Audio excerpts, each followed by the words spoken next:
స్టార్టా hey viewers hi welcome to our channel. నేను మీ అంజలి. So మన లైఫ్లో ఫాదర్ అన్న ఎమోషన్ అన్నది చాలా స్పెషల్ అనమాట. అంటే లైక్ మదర్ ఎమోషన్ అన్నది మనం ఎప్పుడు అంటే లైక్ దాన్ని కంపేర్ చేయలేం. అలానే ఫాదర్ అంటే లైక్ ఎదుగుతున్నప్పుడు చాలా బాగా క్లోజ్గా ఒక ఫ్రెండ్లా బిహేవ్ చేస్తూ ఉంటారనమాట. సో లవ్ యువర్ ఫాదర్ అన్న కాన్సెప్ట్తో ఒక మంచి కాన్సెప్ట్తో మన ముందుకు రాబోతున్నారు. April 4th ఈ మూవీ మన ముందుకు రాబోతుంది. సో టీం మనతో పాటు ఉన్నారు, వాళ్ళతో మాట్లాడి చాలా విషయాలు తెలుసుకుందాం. సో హాయ్ టీం, నమస్తే. ఎలా ఉన్నారు అందరూ?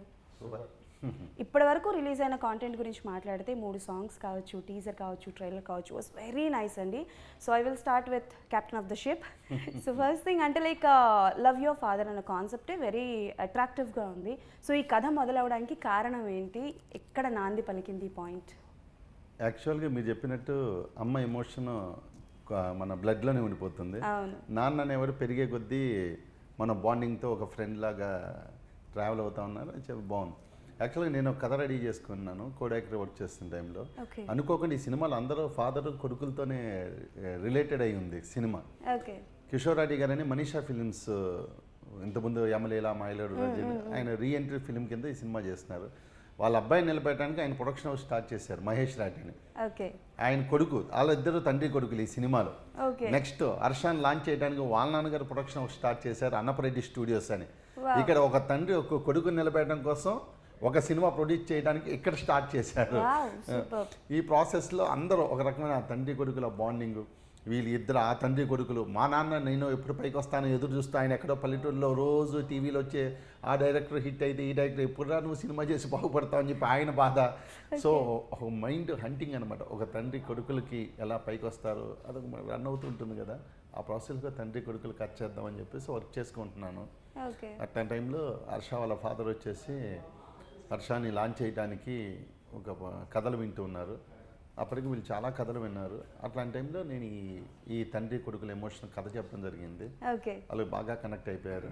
ఇప్పుడు మీ ముందు కూర్చునే అర్హత వచ్చేసింది. ఓకే. సో అంటే లైక్ ఈ మధ్యకాలంలో చాలా వరకు ఎమోషనల్ మూవీస్ వస్తున్నాయి. బట్ ఎంతవరకు జనాల్ని గ్రాప్ చేయగలరు? ఎంతవరకు కాంటెంట్ అన్నది అంటే లైక్ అంటారు కదా చాలా మంది కూర్చోబెట్టేశారు ఎంగేజింగ్గా ఉంది అని, ఎంతవరకు? కొన్ని కంటెంట్ సినిమాలు ఎంగేజ్ చేయడానికి కథ కావాలి, ఏదో మ్యాజిక్ కావాలని. ఎమోషన్కి మ్యాజిక్ అవసరం లేదండి. ఎమోషన్ మన ఆత్మలో భాగం. ఏ సినిమాను చూడండి, ఒక అమ్మాయి అబ్బాయి ఎమోషన్, ఒక తండ్రి కొడుకుల ఎమోషను, తల్లి కొడుకులు కూతుర్ల ఎమోషను, అదే అద్భుతంగా పండించే ఆర్టిస్టులు వస్తే దానికి బ్యాక్గ్రౌండ్ మంచి విజువల్స్ పెడితే మీరు కనెక్ట్ అయిపోతారు. దానికి ఇంత కంటెంట్ అక్కర్లేదు. ఎమోషన్ అనేది మన జీన్స్లోనూ మన డిఎన్ఏలో భాగం. దీనికి మ్యాజిక్లు అవసరం లేదండి.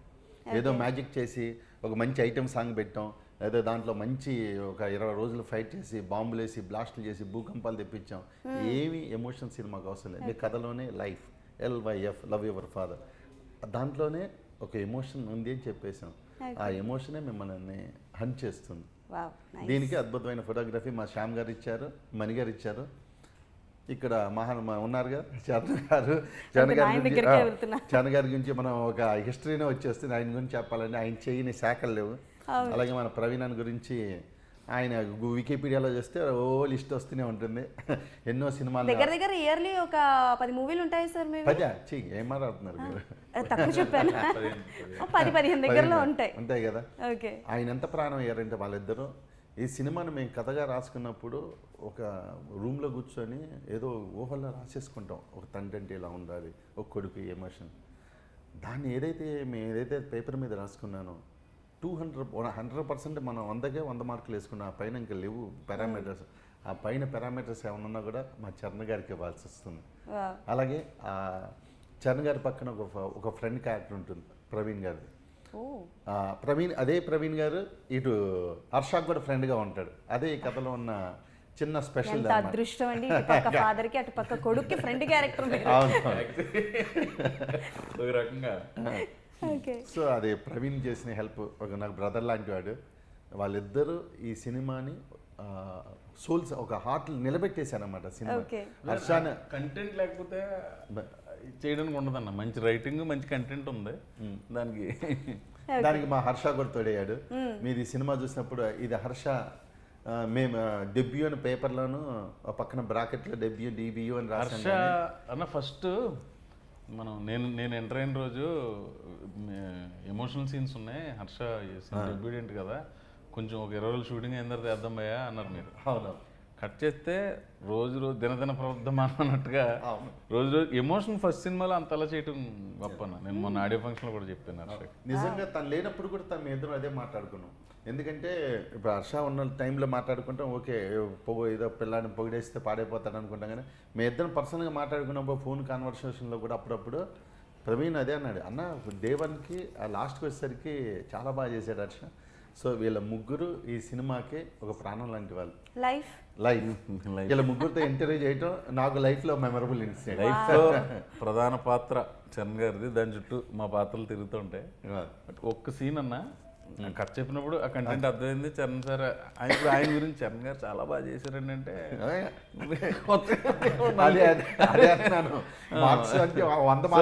అందుకే హర్ష గురించి చెప్తున్నా.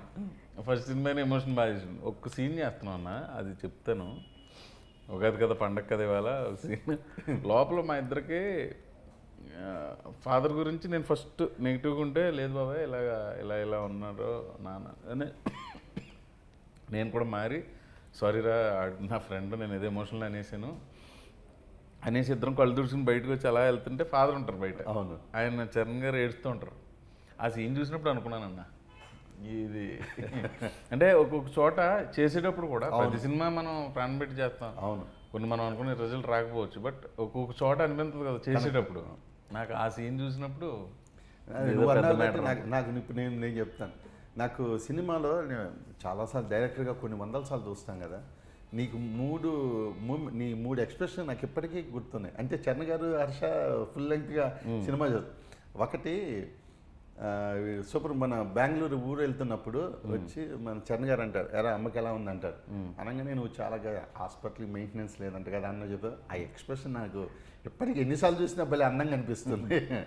అదొకటి చాలా భలేగా అసలు ఎక్స్ప్రెషన్ భలేగా అనిపిస్తుంది.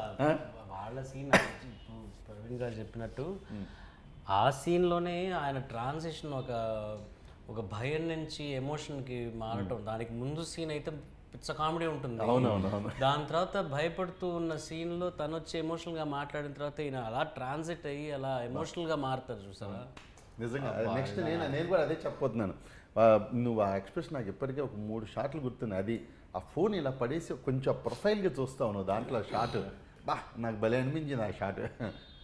అది డైరెక్టర్గా కొన్ని షాట్లు చూసేటప్పుడు ఏంటంటే సినిమా పర్లేదండి, నేను అడిగిన క్వశ్చన్కి మీరు మొత్తం ఇంటర్వ్యూ మొత్తానికి కావాల్సిన సమాధానం ఇచ్చేసారు. వద్దు సార్, మళ్ళీ నాకు పేమెంట్ కట్ చేస్తారు. ఓకే సార్, చరణ్ గారి దగ్గరికి వస్తాను. అంటే బేసికల్గా టు బి వెరీ ఫ్రాంక్ చెప్పాలంటే చరణ్ గారు సింగర్ అన్నీ కాకుండా ఓన్లీ సినిమా గురించి అడుగుతున్నాను. బట్ ఆస్కింగ్ సంథింగ్ అబ్బాయి కాదు, లైఫ్ సినిమాలో ఆయన పాత్ర గురించి అడగండి. ఓకే, సో ప్రవీణ్ గారి డిమాండ్ కమాండ్కి మేరకు బట్ ఒక కాంప్లిమెంట్ అయితే ఇద్దాం అనుకుంటున్నాను. బట్ అంటే లైక్ ఫస్ట్ సాంగ్ చూసాను నేను, ఇందాకే మీకు చెప్పాను సాంగ్లో మీ డ్యాన్స్ చాలా బాగుంది అని. మీది ఆయనది డ్యాన్స్ చూస్తున్నప్పుడు నాకు బాలసుబ్రహ్మణ్యం గారు ప్రభుదేవ గారిది సాంగ్ ఉంది కదా, అందమైన ప్రేమ రాని లేత బుగ్గపై, నాకు ఆ సాంగే గుర్తొచ్చింది. ఇది ట్రూ, నిజంగా చెప్తున్నాను. సో ఆ డాన్స్ ఎక్స్పీరియన్స్ గురించి చెప్పండి. I think for the first time కదా యువర్ డాన్సింగ్? సరసలా చేశాను. Okay okay. బట్ చాలా కాలం తర్వాత మళ్ళీ డాన్స్ అనడం, అది దాన్ని డాన్స్ అన్న నేను, తను ఏదో చేయమన్నారు. ఏంటంటే సరే త్వరగా నేను డాన్స్ చేయలేను, నేను నాకొద్దు అని ఇలా బట్టి పెట్టడం కన్నా చేసేస్తే త్వరగా అయిపోతుంది కదా. ఓకే, మన సినిమాలోకి దిగేసాం, రంగంలోకి దిగాం, ఇంకా ఈదాల్సిందేగా, ఇంకా we have to get it done with, సరే త్వరగా అయిపోతుందని. అది ఆ 7 టేకులు 8 టేకులు చేసి ఇంకా నా వల్ల మొన్న కూడా స్టేజ్ ఎక్కినప్పుడు కూడా స్టెప్ సరిగ్గా రాలా. అది మా ఎడిటర్ మహానుభావుడు ఆయన బాగా కట్ చేశాడు, బాగా చూపించారు. మా మాస్టర్ మోయిన్ మాస్టర్ గారు బాగా కంపోజ్ చేశారు. నాకంటూ సరే ఇంత సింపుల్గా పెట్టుకుంటాం సార్, అది ఎక్కువ కాంప్లికేటెడ్ లేదని కాంప్లికేషన్ అంతా హర్షకి ఇచ్చి నాకు ఊరికే ఆ హుక్ స్టెప్స్ మటుకు చిన్నగా నీట్గా నేర్పించాను. బట్ హుక్ స్టెప్స్ కూడా కొంచెం కాంప్లికేటెడ్గానే ఉన్నాయి కదా. ఎంతైనా ఒక హీరోకి ఒక స్టెప్ చేయించాలి అన్నప్పుడు కొంచెం ఒక కాంప్లికేషన్ ఉండాలి కదా. అసలు రైమింగ్ టైమింగ్ అదిరిపోయింది. సినిమా మొత్తం ఇట్లాగే మామూలే కాదు. కానీ ఆయన చెప్పిన దానికి ఈయన రైమింగ్ టైమింగ్కి ఆయన చెప్పిన ఎమోషన్స్కి ఏంటో ఆయన భయపెట్టగలరు, నవ్వించగలరు, ఏడిపించగలరు. నన్ను అయితే ఏడిపించేశారు, అయ్యో నన్ను అయితే నిజంగా ఏడిపించారు.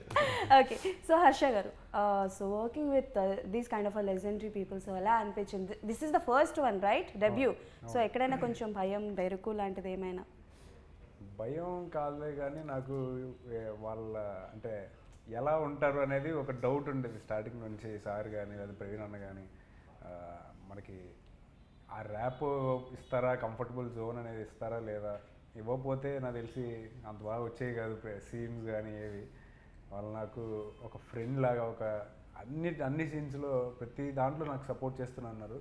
ఇలా నాకు డౌట్స్ వస్తే వెళ్ళి అడగడం, లేదా వాళ్ళే ఇన్పుట్స్ చెప్పడం, ఇది చేస్తే మనకి సీన్ పరంగా స్టోరీ పరంగా వెరీ ఫస్ట్ డే నుంచి తనతో ర్యాప్ తన ఇంట్రెస్ట్ అలా ఉంది.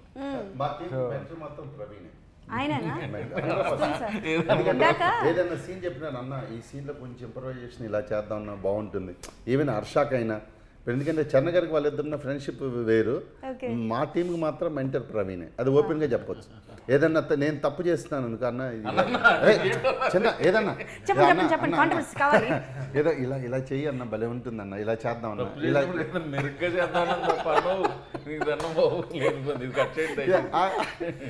అంటే నాకు ఫ్రెండ్ ఈ కెలుకుడు కాదు నా మీద ప్రేమే. ఎలా చేద్దాం అన్నా అంటే ఆయన ఒప్పుకుంటేనే ప్రతి చోట ఇది ఇలా అడుగుతాం మేము డైరెక్టర్ని. మీ పాయింట్ ఆఫ్ వ్యూ చెప్తారు అంతేనా?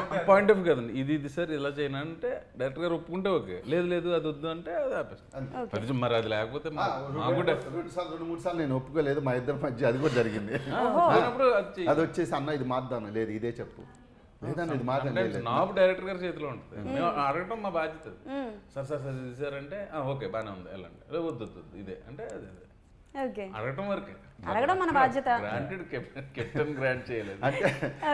కెప్టెన్ అంటే ఈ సీన్ లో ఉన్న ఏదైతే ఈ డైలాగ్ ఉందో, ఈ డైలాగ్ ఎక్కడో ఒక రిఫ్లెక్షన్ ఉంటుందని చెప్పి రాసుకుంటాం. వచ్చిన ప్రాబ్లం ఎక్కడ వస్తుందంటే, ఆర్టిస్టులకి డైరెక్టర్కి మధ్య గొడవలు ఎక్కడ, సెట్లో ఇబ్బందికరమైన సిచ్యువేషన్ ఏంటంటే, ఆ సీన్లో ఆ డైలాగ్ ఇబ్బంది అనిపిస్తుంది. తను ఆర్టిస్ట్గా పెర్ఫామ్ చేసేప్పుడు ఇదేముంది ఈ డైలాగ్ చెప్తే ఏముంది, కిక్ ఏముంది అనిపిస్తుంది. కానీ ఆ డైలాగ్ చెప్పడం వలన ఎక్కడో ఇంకో 10 సీన్ల తర్వాత దీనికి లింక్ అక్కడ వేస్తే బాగుంటుందని ఒక డైరెక్టర్గా రాసుకునేటప్పుడు అనిపిస్తుంది అనమాట. వీటి వల్లనే డైరెక్టర్కి ఆర్టిస్టులకి మధ్య డిస్కషన్లు జరుగుతుంటాయి బేసిక్గా. ఓకే, ఆయన క్యాప్టెన్ అని నాకు ఇందాకే అర్థమైంది. ఇందాక నేను కూర్చొని ఫోన్ చూసుకుంటుంటే యాంకర్ మీరేనా, క్వశ్చన్లు ఏం రాశారు అని అడిగారు. ఒక్కసారికి నేను భయపడ్డాను సార్. క్వశ్చన్ ఎందుకంటే చరణ్ సార్ ఏమన్నారంటే సినిమా గురించి అడిగితేనే బాగుంటుంది, అలా కాకుండా నాన్నగారిది నాది అవన్నీ అడుగుతున్నారు, అవి సినిమాకి సంబంధం లేని కదా, మనం పర్సనల్ ఇంటర్వ్యూలో చెప్పుకోవచ్చు అంటే. అందుకని అంటే బేసికల్ గా చరణ్ గారు దొరకడమే చాలా కష్టం, ఇంటర్వ్యూస్ చాలా తక్కువగా ఇస్తారు కదా, మేబీ దాని గురించి అడిగి ఉంటారు. మీరు రాసుకుని ఉంటారు కదా, ఇవి అడగండి. అడగడం తప్పు కాదు, మీరు అడిగిన టోన్ లో నాకు భయం వేసింది నిజంగా చెప్పాలంటే. ఈయనేంటి ఇంత సీరియస్ గా ఉన్నారు, ప్రిపేర్ అయిపోదా అని చెప్పి మళ్ళీ నేను నెక్స్ట్ ప్రిపేర్ అవుతున్నాను. వెయిటింగ్ మార్చిన మార్పు అనమాట. ఓకే, సో ప్రవీణ్ గారు మీకే క్వశ్చన్. ఇప్పటివరకు చాలా క్యారెక్టర్స్ మీరు చేశారు, అండ్ ప్రతి మూవీలో మీరు చేసిన క్యారెక్టర్స్ వాస్ కీ పాయింట్స్ అని చెప్పొచ్చు. లైక్ హీరో ఫస్ట్ నుంచి స్టార్టింగ్ వరకు ట్రావెల్ అవ్వడం, ఎమోషన్స్ కానీ అది. బట్ ఈ మూవీలో ఏం కొత్తదనం ఉండబోతుంది? ఈ మూవీలో నా వయసుకు మించిన పాత్ర ఒకటి చేశాను, హీరో బాబాయ్ అంటుంటాడు, అది ఫస్ట్ థింగ్. రెండు ఏంటంటే ఎంటర్టైన్మెంట్ కంటే ఎమోషన్ మీద ఎక్కువ ఉన్నామండి. అంటే ఒక ప్రాణ స్నేహితుడు ఆయన కథ చెప్పేది ఇప్పుడు వాళ్ళ అబ్బాయి, ఇద్దరితోటి బాండింగ్ ఉంటుంది. ప్లస్ ఆయన చేసి పనుల వల్ల కొంత ఇబ్బంది పడుతుంటాడు, అక్కడ మాత్రమే కామెడీ, తర్వాత అంతా ఎమోషనే. ఎవరు చేసే పనుల వల్ల ఎవరు ఇబ్బంది? ఏం చేసే పనుల వల్ల సార్, చేసే పనుల వల్ల ఆయన ఇబ్బంది పడతారా? అది అంతవరకే చెప్పాలి, ఆయన ఏ పని చేసాడని చెప్పలేము. మరి ఇదా మ్యాటర్, తప్పలేదు సార్, మీ బాధ పగొడకు కూడా రాకూడదండి. అండ్ ట్రైలర్లో ఒక డైలాగ్ ఉంటుందండి, ఈ వయసులో కాకపోతే ఇంకెప్పుడు అల్లరి చేస్తారు అన్న పాయింట్ డైలాగ్. అది చాలామంది యంగ్ బాయ్స్కి బాగా కనెక్ట్ అవుతూ ఉంటుంది. సో అలా మీరు మీ చిన్నప్పుడు ఎప్పుడైనా లైక్ యంగ్ ఏజ్లో ఎప్పుడైనా అలాంటి అల్లర్లు చేసి నన్ను అల్లరి చేయనివ్వట్లేదు ఏంటి అని ఎప్పుడైనా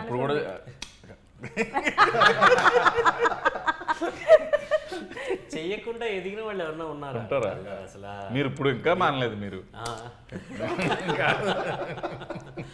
ఓకే డన్. చాలా ఉన్నాయి, అందరికీ ఉంటాయి. నాకు తెలిసి హర్ష ఒక్కడే అనుకుంటా బుద్ధిమంతుడు ఈ రోలు. ఇంకా మాకు మనకే confirmation. కాదు సార్, బుద్ధిమంతుడిలో ఉన్నాడో ఫస్ట్ సినిమా కాబట్టి ఇంకా డౌట్ నాకు.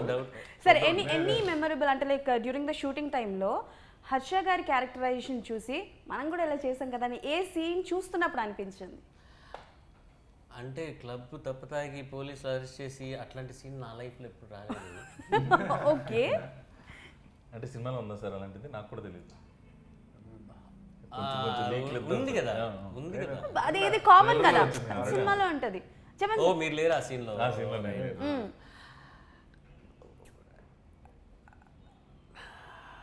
ఇప్పటి వరకు చెప్పండి, ఇప్పటి వరకు తెలియంది చరణ్ గారి గురించి ఒకటి తెలియబోతోంది. లేదు, అట్లాంటి సీన్లు లేవు. అంత ఘోరమైన సీన్లు లేవు సినిమాలో. ఇది కమర్షియల్ సినిమా అయినా ఫ్యామిలీతో కూర్చొని చూడదగ్గ సినిమా.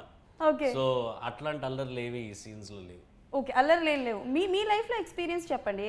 అంటే ఏని కొంటెతనం అల్లరి అట్లాంటిది? స్కూల్ డుమ్మా కొట్టి వీడియో గేమ్లు ఆడటం, ఇండియా ఇంగ్లాండ్ మ్యాచ్కి వెళ్ళాం, ఫైనల్ డే టెస్ట్ మ్యాచ్కి, ఇట్లాంటివే. ఇంటికి వచ్చిన తర్వాత సూపర్గా మా అమ్మకి చాలా ఎంటర్టైన్మెంట్ ఇచ్చేవాడిని నేను. ఎందుకు ఖాళీగా ఉన్నావు?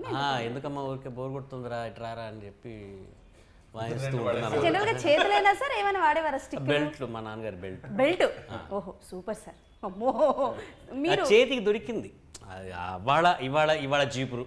ఓహో, అట్లా జరుగుతుంటాయి అన్నమాట. చపాతీ చేస్తున్నప్పుడు అస్సలు వంట సైడ్ ఇక్కడ. మీరు experience personal.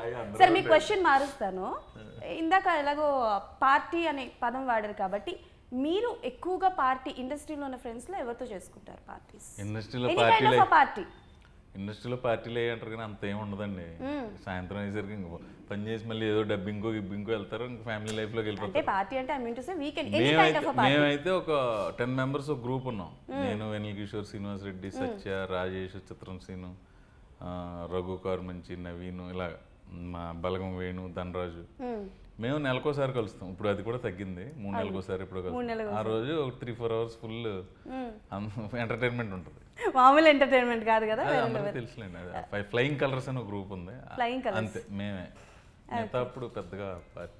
Okay, so Harsha గారు అంటే ఇందాక చూపించినట్టు చాలా వరకు పార్టీస్ అన్నవి యంగ్స్టర్స్కి బాగా కనెక్ట్ అవుతుంటాయి కదా. మీ ఫాదర్ వచ్చేసి వైస్ ఛాన్సలర్ అని విన్నాను కాలేజ్కి. మీరు అంటే లైక్ మూవీస్ చేస్తాను, సినిమాకి వెళ్తానంటే ఎవరు ఒప్పుకోరు. అలాంటిది ఫాదర్ ప్రొడ్యూస్ చేస్తారు అని చెప్పి అన్నారు. ఎలా ఒప్పించారు మీ ఫాదర్? బేసికల్గా మా అమ్మ అయితే చీపురు కట్ట తీసి కొడతానంది ఫస్ట్ వెళ్తానంటే. ఆ తర్వాత ఏదో కష్టాలు పడి ఒప్పించారు అనుకోండి. చెప్పండి. ఏంటండి ఎంత మాట అన్నా? అంటే ఇప్పుడంటే కొంచెం ఇలా తయారయ్యాం కానీ అప్పుడు కొంచెం నాజుగ్గానే ఉండేది. సరే మన టాపిక్ బాగా పెడదాం. హర్ష గారు అంటే యాక్చువల్గా ఆయనకి ఉందండి చేయాలని చెప్పి, చిన్నప్పటి నుంచి ఉంది. ఆయన హీరో అనుకున్నారండి, తర్వాత అప్పుడు కుదరలేదు. ఆయన వైస్ ఛాన్సలర్ అయిపోయారు కాబట్టి అలా అబ్బాయిని దింపారు. అది అందుకని చెప్పి నాకు అది ఈజీ అయిపోయింది. మీకు ఇంట్రెస్ట్ ఉందా? నాకు చిన్నప్పటి నుంచి నాకు కూడా ఉందండి. ఎవరు ఇన్స్పిరేషన్ హీరో? ఫస్ట్ చిరంజీవి గారు, నెక్స్ట్ బన్నీ అన్న. Okay, dialogue if you don't mind task ఇస్తున్నాను అని అనుకోకపోతే ఏదైనా ఒక డైలాగ్ చెప్తారా బన్నీ గారిది? పుష్ప డైలాగ్ చెప్పండి పోనీ. మీ నాన్నగారికి పుష్ప అని మా మూవీతో కంబైన్ చెప్తా. అది సూపర్. LYF April 4th నీ ఎవ్వ తగ్గేదేలా. ఈయన ఇంత క్యూట్గా చెప్పారు. మీరు ట్రై చేస్తారా? అబ్బో. అండ్ మీరు చెప్పండి, లవ్ యువర్ ఫాదర్ మూవీలో త్రూ అవుట్ ద మూవీలో ఎనీ పర్సనల్ ఎక్స్పీరియన్స్డ్ థింగ్స్ ఏమైనా మీరు సీన్స్ కానీ అందులో పెట్టడం జరిగిందా? What ever is that. అది మధుమతి సాంగ్ కావచ్చు, పార్టీ సాంగ్ కావచ్చు, or else father emotion song. మీరు చాలా తేలిగ్గా తప్పించుకోవాలని చెప్పి ఫాదర్ ఎమోషన్ అని మాత్రం చెప్పకండి సార్. మధుమతి లాంటి సాంగ్ లాంటి మీ లైఫ్ లో అట్లాంటివి ఏమైనా జరిగినాయి సార్? అట్లాంటి లేవు సార్, మొదటి జీవితంలో ఏం జరగలేదు సార్. షూరా సార్?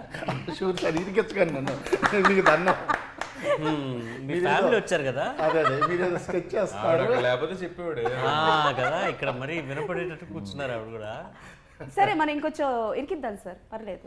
చెప్పండి ఎనీ ఎక్స్పీరియన్స్. నిజంగా లేవండి. సినిమా కథ రాసుకునేటప్పుడు ఏంటంటే అంత పర్సనల్ ఎక్స్పీరియన్స్లు ఈ వయసుకి వచ్చిన తర్వాత ఉండవండి. ఇక కథ మీద బ్యాలెన్స్డ్గా వెళ్ళిపోతారు. లవ్ యువర్ ఫాదర్ మీరు అన్నట్టు లవ్ యూ ఫాదర్ కూడా కొంచెం లవ్ యువర్ ఫాదర్ కంటెంట్ కాబట్టి ఫాదర్ తోటి ఉన్న ఎమోషనల్.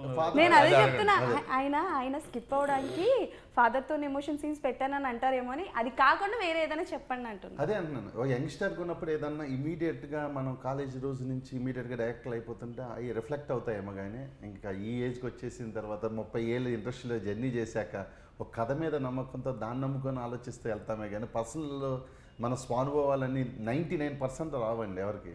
ఒక కథను కథగా చూడటం మొదలెడతాం. ఒక తండ్రి కొడుకులో జెన్యూన్ ఎమోషన్తో సినిమా చేయాలనుకున్నాను. ఇప్పుడు మీరు అన్నట్టు నా తండ్రికి నాకు ఒక అనుబంధం ఉంటుంది. అనుబంధంలో నేనేదో పాడైపోతానని చెప్పి ఆయన స్ట్రిక్ట్గా ఉండటం, అది చేయటాలు, కొట్టేయటాలు, తన్నేయటాలు అవన్నీ ప్రతి ఇంట్లోనూ జరిగేవి. అలాంటివి జరుగుతుండే. బట్ నేనేమనుకున్నాను అప్పట్లో ఏమనుకున్నాను, మా నాన్న తనకుండా బాగుండు, ఆయన కనపడకుంటే పక్క నుంచి వెళ్ళిపోతే బాగుండు, తప్పించుకుని తిరుగుదాం అనుకునేవాడిని. అలాంటి నేను కథ రాసుకునేటప్పుడు అలాంటి ఫాదర్ ఉండకూడదు అనుకున్నాను. ఓకే, ఎందుకంటే నేను ఆ రోజుల్లో అనుకున్నాను. కానీ నేను ఫాదర్ అయ్యాక నాకు 2 పాపలు. నాకు ఫాదర్ అయ్యాక మా నాన్న ఎందుకు తిట్టాడు ఇప్పుడు అర్థమవుతుంది. ఇప్పుడు మా అమ్మాయి కూర్చొని అంతే రియల్ సార్, టు బి హానెస్ట్గా. ఇప్పుడు నేను బయట నుంచి ఇప్పుడు ఇలా షూటింగ్ నుంచో ఎక్కడి నుంచి నాన్న అవస్థలు పడి వెళ్ళిపోతాను. ఇంటికి వెళ్ళంగానే రూమ్లో కూర్చోగానే వాళ్ళు ట్యాబ్లెట్ చూస్తున్నారు అనుకున్నా సర్రని బీపీ వచ్చేస్తుంది. బయట ఎంత మంచివాడో పవన్ మాట్లాడాడు, కోపం రాదు అంటుంటారు. ఇంటికి రాగానే ఆ కోపం పడి మామే చూపించారు. వాళ్ళ డాటర్ బి లైక్ ఊర్లో ఉన్న కోపం అంతా తీసుకొచ్చి నా మీద పెడతారే. వాళ్ళు అలాగంటారు. మాది కూడా అదే వయసు. ఇంట్లో ఉన్న కోపం పడి మా మీద పెడుతున్నారు. బోల్డ్ పడ్డం. ఓకే, సో అంటే love your life movie this is an father and sun bond movie కాబట్టి ఈ కాన్సెప్ట్ బేస్డ్ మూవీస్ చాలానే వచ్చినాయి ఈ మధ్యకాలంలో వచ్చాయి. ఎందుకంటే మదర్ ఎమోషన్స్ ఎక్కువగా వస్తున్నాయని చెప్పి ఫాదర్ ఎమోషన్ బేస్డ్ మూవీస్ వస్తున్నాయి. బట్ ఎక్కువగా జనాలు యాక్సెప్ట్ చేయట్లేదు. ఎక్కడో ఏదో చిన్నది మిస్ అయింది, చిన్నది మిస్ఫైర్ అయింది అని చెప్పి కొన్ని సినిమాలు ఏంటి అని అంటే కొంచెం యావరేజ్గానే ఉన్నాయి. బట్ ఇది అంటే లైక్ చాలా వరకు ఏంటంటే కంపేర్ చేస్తుంటారు. ఫర్ ఎగ్జాంపుల్ నానక్ ప్రేమతో సినిమా ఉంది, ఏ సినిమా వచ్చినా ఆ సినిమాతో కంపేర్ చేస్తూ ఉంటారు. సో అలా ఆలోచించే వాళ్ళకి what you want to say? So ఎవరైనా ఆన్సర్ చేయొచ్చు. ఆలోచించగా అది స్టార్ సినిమా అండి, ఇదేమో ఫస్ట్ సినిమా కుర్రాడిది. But story related to father emotion. మీరు అడిగిన క్వశ్చన్కి నేను ఆన్సర్ చరణ్ గారు కూడా చెప్పారు. చరణ్ గారు నాతో డిస్కస్ చేసినప్పుడు మీరు చెప్పిన ఈ సినిమాలన్నీ కూడా హీరో పాయింట్ ఆఫ్ వ్యూలోనూ ఫాదర్ పాయింట్ ఆఫ్ వ్యూలో కథ రన్ అవుతుంటుంది. అంటే తండ్రి కొడుకులు ఇద్దరు, కొడుకు ఏదో కాలేజీలో అల్లరి చేస్తుంటాడు, ఏదో గొడవలు పడుతుంటాడు, తాగుతుంటాడు, గొడవ చేస్తుంటాడు. ఆ తండ్రి కొడుకులకి మధ్య క్లాష్ స్టార్ట్ అవుతుంది. ఈ మధ్య మీరు చూసిన చాలా సినిమాలు అవచ్చు, పేర్లు మనకు అనవసరం. ఒక తండ్రి కొడుకుల ఎమోషన్ జర్నీలో తండ్రి కొడుకులే ఒక స్టేజ్లో ఇద్దరి మధ్య క్లాష్లు వచ్చి ఇద్దరు మాట్లాడుకోకపోవటం, ఈ కొడుకు చేసే పనులు క్లైమాక్స్లోకి వచ్చిన తండ్రి రిలీజ్ అయ్యి నా కొడుకు మంచి పనులే చేశా, నేనే అపార్థం చేసుకున్నా అని చెప్పి కలుసుకుంటారు. ఇలా ఉంటాయి. దీంట్లో అది కాదు. ఒక మంచి ఫాదర్కి ఒక మంచి కొడుకు హ్యాపీగా ఇద్దరు, ఇది వీళ్ళిద్దరి నుంచి ఒక థర్డ్ ఫోర్స్ నుంచి కథలో కాన్ఫ్లిక్ట్ వస్తుంది. అక్కడి నుంచి వీళ్ళిద్దరు ఎలా ఫేస్ చేసి ఎలా ఇది చేశారన్నదే కథ. అసలు ఇప్పటికి వచ్చిన కథకి వీటికే సంబంధం ఉండదు. సో తండ్రి పగని కొడుకు తీర్చుకుంటాడా అంటే ట్రైలర్ని బట్టి నాకు అర్థమైంది. అది ట్రైలర్ చూసారుగా, 4వ తారీఖు వస్తే సినిమా అందరు మార్నింగ్ షో తర్వాత అర్థమైపోతుంది. ఓకే, సో ఎలాగో ఒక నిమిషం ఎప్పుడో సగం చెప్పేసారు అన్న కదా. ఇప్పుడు నేను అడిగి డౌట్ అయితే మొత్తం చెప్పేసాను. ఎవరి పాయింట్ ఆఫ్ వ్యూలో ఓపెన్ అవుతుంది మన కదా. యాక్చువల్గా ఈ 2 క్యారెక్టర్స్ పాయింట్ ఆఫ్ వ్యూలో అదే ఇద్దరు 2 పాయింట్ ఆఫ్ వ్యూలో కథ రన్ అవుతుంది. అదే కొత్త. ఓకే, నాకు ఒక చిన్న క్వశ్చన్ అండి. సో మన మూవీలో ఏంటంటే ఒక పాయింట్ ఉంది, దట్ ఈస్ ఏంటంటే హార్స్ రేసింగ్ అన్న పాయింట్ ఒకటి ఉంది కదా. సో రీసెంట్గా బెట్టింగ్ యాప్స్ గురించి కూడా చాలా ఇష్యూస్ నడుస్తున్నాయి. సో దాని మీద ఏమైనా మెసేజ్ అన్నది ఇచ్చేది ఏమైనా ఉంటుందా? బెట్టింగ్ యాప్స్ అని అనను, బట్ బెట్టింగ్ వేయడం లాంటి అండి. ఇప్పుడు పెద్దలు చెప్తేనే పిల్లలు ఎవరు వింటర్లేదు, ఇంట్లో పెద్దలు చెప్తేనే. ఇప్పుడు మనం ఒక మెసేజ్ ఒకటి చెప్పి సొసైటీని సరిదిద్దే అంత ఇది సినిమా ఎంటర్టైన్మెంట్గా చూడాలి. కానీ అదేంటంటే కోఇన్సిడెంటలీ ఈ టైంలో ఈ ఇష్యూస్ వచ్చినాయి అంతే తప్ప మాకు ఆల్రెడీ కథలో ఒక భాగం ఈ బెట్టింగ్ కానివ్వండి,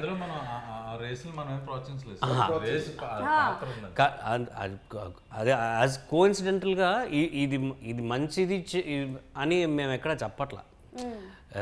ఇట్లా ఒక ఇన్సిడెంట్ జరిగింది, ఆ ఇన్సిడెంట్ నుంచి ఎలా బయటపడతారు వీళ్ళు అన్నదే ఒక 1 పాయింట్ ఆఫ్ ద స్క్రిప్ట్. ఒక్క నిమిషం సార్, మీరు వెళ్ళాలి. నేను వెళ్ళాలి ఓ సార్. పని చేద్దాం, సార్ వెళ్ళిపోయిన తర్వాత మనం ముగ్గురం కంటిన్యూ చేద్దామా? ఇంకొక 15 minutes. It will be good. Okay, finally movie గురించి చెప్పేసేయండి, then you can skip. Okay, done.